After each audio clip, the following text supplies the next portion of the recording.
तिथि, यानी कि यह क्रम से 1 2 2 3 4 5 6 7 8 ये क्रम से प्रतिपदा, द्वितीया, तृतीया, चतुर्थी आदि तिथियां लिखी हुई हैं। और यहाँ पर वा से मतलब है वार, यानी कि क्रम से शनिवार, रविवार, चंद्रवार, मंगलवार, बुधवार, गुरुवार, शुक्रवार, शनिवार ये सभी वार लिखे हुए हैं। ठीक है। और उसके बाद यहाँ पर लिखा हुआ है चंद्र, यानी कि अब यहाँ पर इतने में चंद्रमा का मान लिखा हुआ है। ये रा का मतलब हुआ राशि, अंक का मतलब हुआ अंश, क का मतलब हुआ कला और वी का मतलब हुआ विकला, यानी कि राशि, अंश, कला, विकला में चंद्रमा का यह मान लिखा हुआ है। यानी कि 9 राशि, 12 अंश, 9 कला और 53 विकला, यह चंद्रमा का स्पष्ट मान है, जो कि सुबह के समय 5:29 पर है। प्रातः 5:29 पर प्रतिपदा तिथि यानी कि शनिवार के दिन 9 राशि, 12 अंश, 9 कला और 53 विकला पर चंद्रमा है। यह प्रतिपदा तिथि शनिवार, यानी कि यहाँ से आप देख लीजिए, यहाँ पर है प्रतिपदा तिथि शनिवार, यानी कि आपको जानना है कि प्रतिपदा तिथि शनिवार को दिन चंद्रमा कितने राशि, कितने अंश, कितने कला और कितने विकला पर है। तो यहाँ पर आके आप देख लीजिए, प्रतिपदा तिथि शनिवार को चंद्रमा 9 राशि, 12 अंश, 9 कला और 53 विकला पर है। इस प्रकार से आप स्पष्ट मान को जान सकते हैं।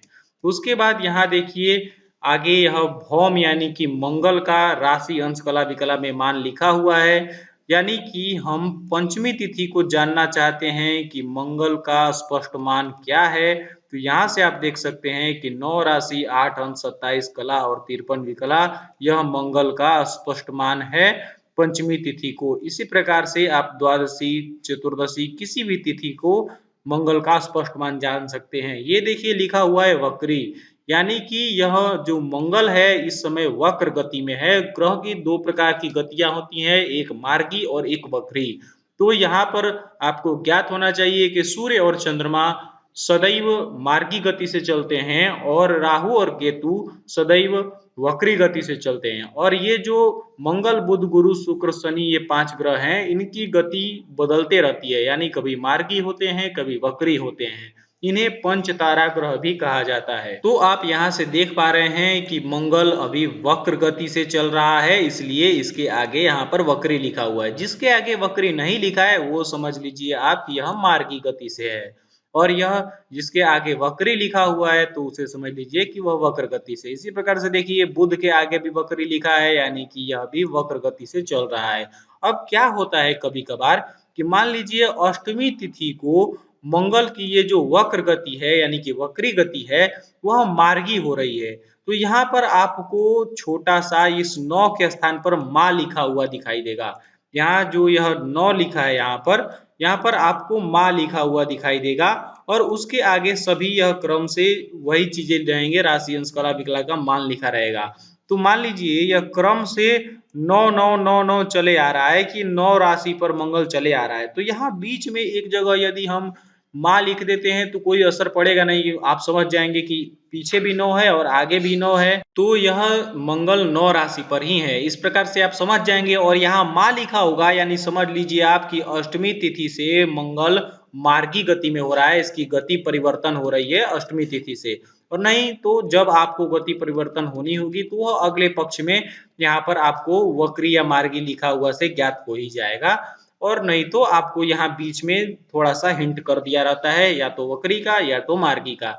इसी प्रकार से देखिए यहाँ पर यह गुरु के सामने मार्गी लिखा हुआ है, यानी कि यह गुरु मार्गी गति से चल रहा है। शुक्र के सामने कुछ नहीं लिखा है, यानी कि शुक्र भी मार्गी गति से है। और यहाँ देखिए यह शनि के सामने वक्री लिखा हुआ है, यानी कि शनि भी वक्र गति से। और राहु केतु तो सदैव वक्री गति से रहते हैं, तो इनके आगे कोई लिखने की जरूरत नहीं है।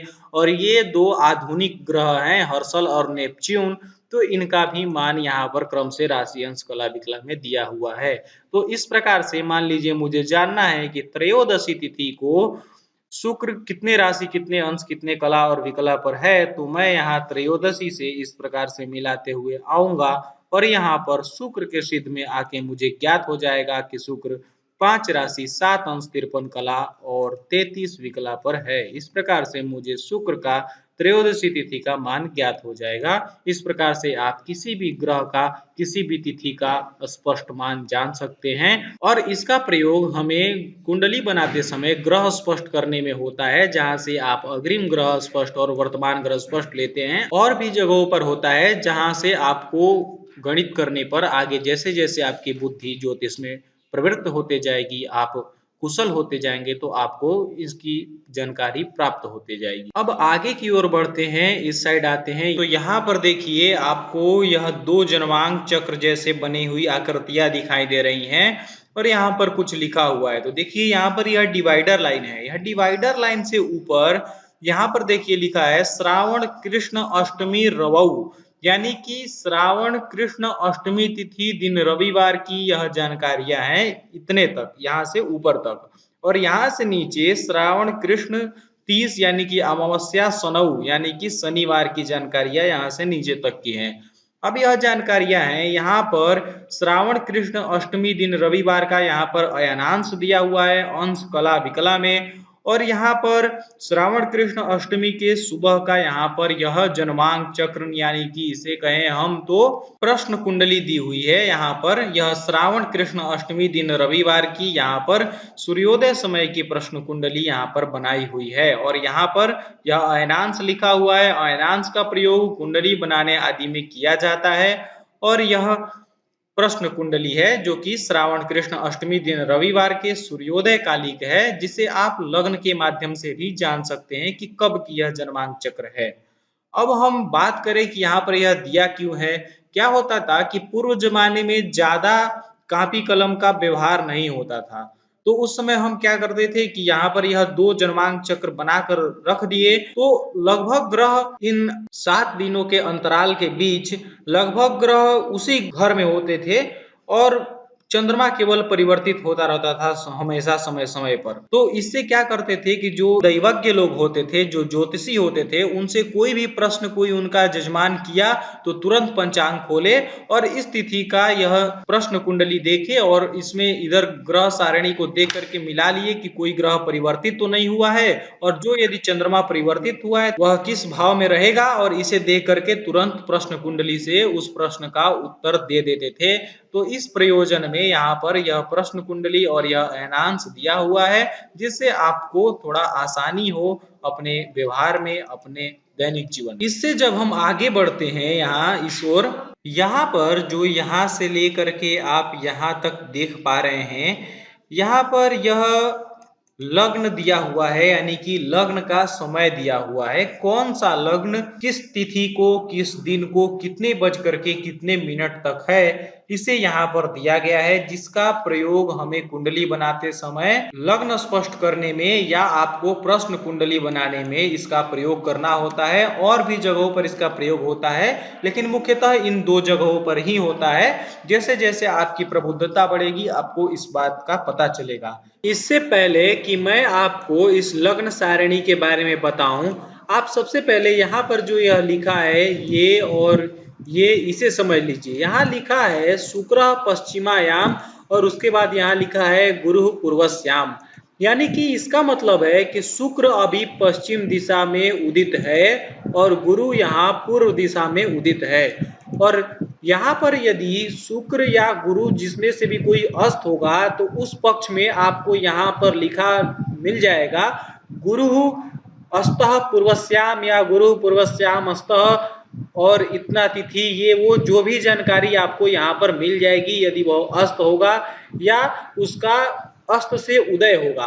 लेकिन यहाँ पर साधारण है जो कि पिछले पक्ष में इसके उदय और अस्त का वार्ता हो चुका है, तो यहाँ पर केवल यह दिशा ज्ञात कर रहा है, दिशा आपको बता रहा है। शुक्र पश्चिमायाम यानी कि शुक्र पश्चिम में है और गुरु पूर्व में है, इस प्रकार की जानकारी ये यहाँ पर आपको दे रहा है। और इसके साथ साथ इसका उपयोग आपको द्विरागमन और यात्रा आदि में होता है, शुक्र का विचार किया जाता है, और विवाह आदि मुहूर्त देखने में, विवाह आदि कुछ शुभ कार्यों में भी इन सभी बातों का विचार किया जाता है। तो आप उसकी जानकारी यहाँ से प्राप्त कर सकते हैं। आइए अब हम इस लग्न सारणी को देखना सीख लेते हैं। देखिए यहाँ पर लिखा हुआ है दैनिक लग्न सारणी स्टैंडर्ड टाइम, यानी कि यह स्टैंडर्ड समय में दिया हुआ है यह लग्न सारणी दी हुई है। और यहाँ पर लिखा है, यहाँ देखिए 1 और 100 यानी कि प्रतिपदा तिथि दिन शनिवार का यहाँ पर स्टैंडर्ड टाइम में यह समय लिखा हुआ है क्रम से। और ये देखिए रा मतलब की हुई राशि, यानी कि यह क्रम से कर्क सिंह कन्या तुला वृश्चिक धनु मकर कुंभ मीन, ये क्रम से राशियां लिखी हुई हैं। अब यहाँ पर देखिए ये बीच में आपको इस प्रकार का रा लिखा हुआ दिख रहा होगा। इस रा का मतलब है कि यहाँ से ये जो नीचे की जानकारियां ये सभी लिखी हुई हैं, यह रात्रिकालिक जानकारियां हैं। और ये जो है यह दिवाकालिक है, यानी कि दिन की जानकारियां हैं। यानी देखिए यहाँ क्या हो रहा है कि जब आपको यहाँ 6:05 यह स्टैंडर्ड टाइम लिखा हुआ है, तो यह दिन का 6:05 है, यानी कि सायंकालिक 6:05 है। अब यह 7:51 यहाँ पर लिखा है, यानी कि 7:51 पर रात्रि हो जाती है। तो अब यहाँ से यह रात्रि प्रारंभ हो गई है। तो आप यहाँ पर 2:24 देख करके ये ना समझ ले कि यह दिन में 2:24 लिखा है, इसलिए यहाँ पर रा दिया है। और यहाँ पर आप समझ सकते हैं कि यह दिवाकालिक है, यह दिन का समय है और यह रात्र का समय है, इसलिए यहाँ पर रा लिखा हुआ है। अब देखिए यहाँ पर हमें पता करना होगा कि प्रतिपदा तिथि दिन शनिवार को सुबह के समय कौन सा लग्न है। तो सबसे पहले हम देखेंगे कि प्रतिपदा तिथि दिन शनिवार को सूर्योदय कितने बजे हुआ है। तो आइए इसे देख लेते हैं। जब हम यहाँ पर आए, यहाँ से जब हम ऊपर की ओर आएंगे यहाँ पर सूर्योदय देखने के लिए, तो प्रतिपदा तिथि दिन शनिवार पर जाएंगे। ये देखिए हम यहाँ पर प्रतिपदा तिथि दिन शनिवार पर आ गए। यहाँ से ऊपर से हम मिलाते हुए आते हैं, हमें सूर्योदय देखना है। तो यहाँ पर देखिए सूर्योदय 5:25 पर हो रहा है। तो इसके लिए हम देखेंगे कि हमें भाई कौन सा लग्न है 5:25 पर। तो देखिए यहाँ प्रतिपदा तिथि दिन शनिवार पर आ गए। और यहाँ देखिए कर्क लग्न 6:56 पर समाप्त हो रहा है। कर्क लग्न की समाप्ति 6:56 पर हो रही है। और सूर्योदय हमारा हो रहा है इस दिन 5:25 पर, यानी कि 5:25 पर सूर्योदय हो रहा है और 6:56 पर कर्क की समाप्ति हो रही है। तो कर्क लग्न में ही सूर्योदय हो रहा है। अब इसके लिए हमें क्या करना होगा कि पिछले पक्ष वाले पंचांग के पृष्ठ पर जाना होगा और वहां देखना होगा कि अमावस्या तिथि, यानी कि पिछले पक्ष के अमावस्या तिथि के समय यह कौन सा लग्न यहाँ पर समाप्त हो रहा है। जैसे कि देखिए यहाँ पर मीन लग्न की समाप्ति हो रही है 3:42 पर प्रातः काल।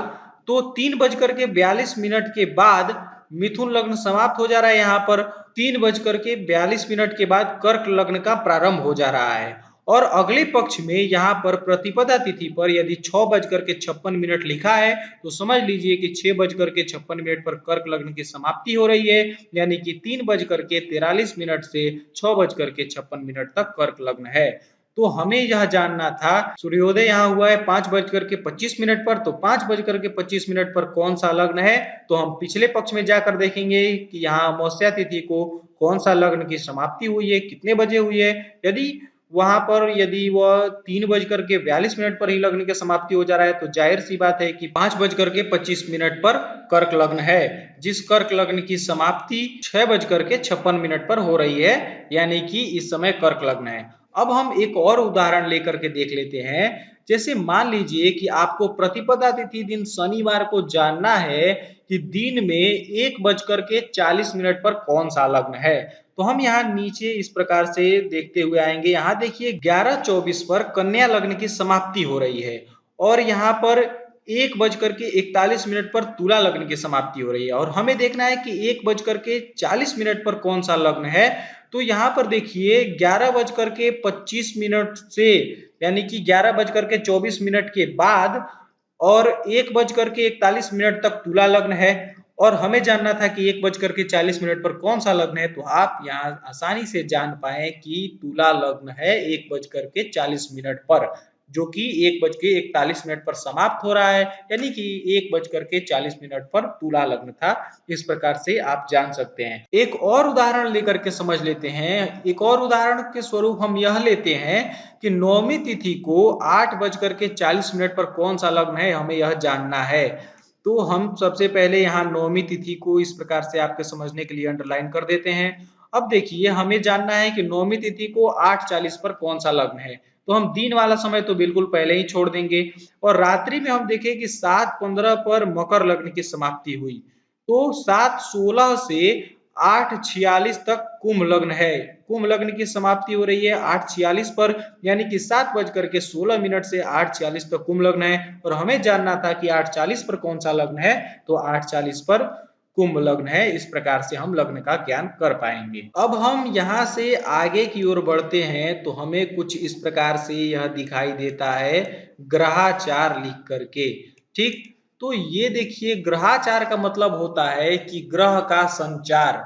अब क्या है कि चंद्रमा का संचार बहुत जल्दी जल्दी होते रहता है, लेकिन और जो ग्रह हैं उनका संचार थोड़ा दिन दिन पर होता है, उनके समय जो है एक राशि का अधिक अधिक है। तो यहाँ पर तो हम देखकर ये ग्रह वाले स्थान से जान ही जाएंगे कि कौन से ग्रह की राशि किस तिथि को परिवर्तित हो रही है, ये तो हम यहाँ से देख करके जान ही जाएंगे। लेकिन यहाँ पर और भी ज्ञानार्थ हमें यहाँ पर ग्रहाचार लिख करके दे दिया गया है, जैसे कि सूर्य पुष्य में, तिथि षष्ठी शुक्रवार को आश्लेषा में, यानी कि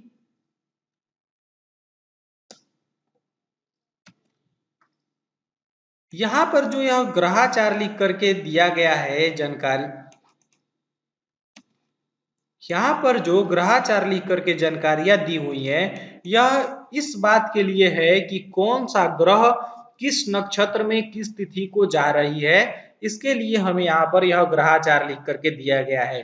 क्योंकि आप इस स्थान को यहाँ पर जहाँ ग्रहों की राशि अंश कला विकला में मान दिया गया है, इस स्थान पर देखकर आप यह जान सकते हैं कि राशि का परिवर्तन किस तिथि को हो रहा है और उसके हिसाब से आप यदि ज्योतिष शास्त्र में पटु हैं तो आप यह जान पाएंगे कि कौन सा नक्षत्र किस तिथि को ग्रह परिवर्तित कर रहा है। लेकिन आप आसानी से इस बात को समझ पाए इसलिए यहाँ पर नक्षत्र का परिवर्तन कब किस तिथि को हो रहा है यह भी इस ग्रहाचार में दे दिया गया है। जैसे कि आप देख पा रहे हैं सूर्य पुष्य नक्षत्र में है इस पक्ष में जब हम प्रारंभ कर रहे हैं और तिथि षष्ठी दिन शुक्रवार को आश्लेषा में, यानी कि षष्ठी तिथि को सूर्य नक्षत्र परिवर्तन कर ले रहा है, यह पुष्य नक्षत्र से आश्लेषा नक्षत्र में आ जा रहा है। इस प्रकार से यहाँ पर जानकारी दी हुई है। तो आइए हम यहाँ षष्ठी तिथि पर एक बार नजर डालते हैं। जब हम यहाँ ग्रह वाले स्थान पर आए ऊपर चलते हैं, क्योंकि सूर्य का स्पष्ट मान यहाँ पर नहीं दिया होता है और केतु का भी स्पष्ट मान यहाँ पर नहीं दिया होता है, क्योंकि राहु के स्पष्ट मान में 6 जोड़ देंगे तो केतु का स्पष्ट मान आ जाएगा, इसलिए राहु का नहीं दिया होता है। और सूर्य का यहाँ पर इसलिए नहीं देते हैं कि सूर्य का स्पष्ट मान यहाँ पर आपको ऊपर ही दे दिया जाता है। तो यहाँ से जब आगे की ओर आप बढ़ते हैं तो आपको यहाँ आने पर देखिए यहाँ पर लिखा है औदयिक स्पष्ट सूर्य। ठीक है, यानी कि यहाँ पर आपको सूर्य स्पष्ट दिया हुआ है। ठीक, तो हमें जानना था किस तिथि का, हमें यहाँ षष्ठी तिथि पर नजर डालना था। तो हम आते हैं यहाँ षष्ठी तिथि पर, हम यहाँ षष्ठी तिथि पर आ गए। ये देखिए षष्ठी तिथि ये रही और षष्ठी तिथि से जब हम मिलाते हुए इस प्रकार से आगे बढ़ते हैं तो हमें प्राप्त होता है कि षष्ठी तिथि को अंग्रेजी का 3 तारीख है। तो हम यहाँ 3 तारीख से आगे मिलाते हुए आते हैं। ये देखिए यह 3 तारीख है, तो 3 तारीख से जब हम आगे मिलाते हुए आए तो यहाँ पर हमें यह सूर्य स्पष्ट लिखा है 3, 16, 30, 57, यानी कि तीसरी राशि तीसरी राशि मिथुन राशि में 16 अंश 30 कला 57 विकला पर सूर्य है। और यहाँ आगे आपको यहाँ कुछ दिया भी हो सकता है, यहाँ देखिए यहाँ पर भी लिखा हुआ है आश्लेषा स्वर्कः और टाइमिंग दिया है 9:29 यानी कि 9:29 पर, जो कि घंटा मिनट में है 9:15 पर।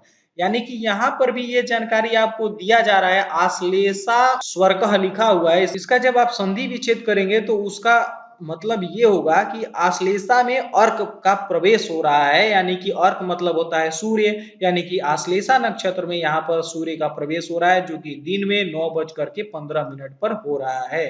तो यहाँ भी ये जानकारी दी हुई है। और जब आप राशि से नक्षत्र निकाल लेंगे तो भी आपको पता चलेगा कि यहाँ पर सूर्य आश्लेषा नक्षत्र में प्रवेश कर गया। इस पर हम एक अलग वीडियो बनाएंगे कि कैसे आप जान पाएंगे कि इतनी राशि, इतना अंश, इतना कला, इतना विकला इस ग्रह का मान है तो यह किस नक्षत्र में है। फिलहाल यहाँ पर हम पंचांग पर आते हैं, तो यहाँ पर ये जानकारियां दी हुई हैं कि कौन सा ग्रह कब नक्षत्र का परिवर्तन कर रहा है, इसे आप यहाँ से देखकर जान पाएंगे। उसके बाद हम नीचे की ओर बढ़ते हैं, तो यहाँ पर देखिए कुछ डिटेल्स दिए हुए हैं, यहाँ पर कुछ जानकारियां लिखी हुई हैं। तो ये जानकारियां विशेष जानकारियां हैं। यदि मान लीजिए इस पक्ष में कोई विशेष व्रत पर्व पड़ रहा है, जैसे कि नवरात्रि पड़ रही है या पितृ विसर्जन या इस प्रकार का कोई बड़ा व्रत पर्व, कुछ विशेष बातें हैं जो उस व्रत पर्व से जुड़ी हुई, उस तिथि से जुड़ी हुई, तो उसे थोड़ा डिस्क्रिप्शन में थोड़ा बढ़ा चढ़ा के, थोड़ा शास्त्रीय मतों के अनुसार यहाँ पर आपको उसकी जानकारियां लिखी हुई मिल जाएंगी। जैसे यहाँ पर मैं आपको पढ़ के बताता हूँ, लिखा है अशून्य शयन व्रतम इदम व्रतम चातुर्मास्ये कृष्ण द्वितीयासु कर्तव्यम। यहाँ देखिए अशून्य शयन व्रत के बारे में लिखा है कि यह व्रत चातुर्मास के कृष्ण द्वितीया सुकर्तव्यम, यानी कि चातुर्मास के कृष्ण द्वितीया में करते हैं। इस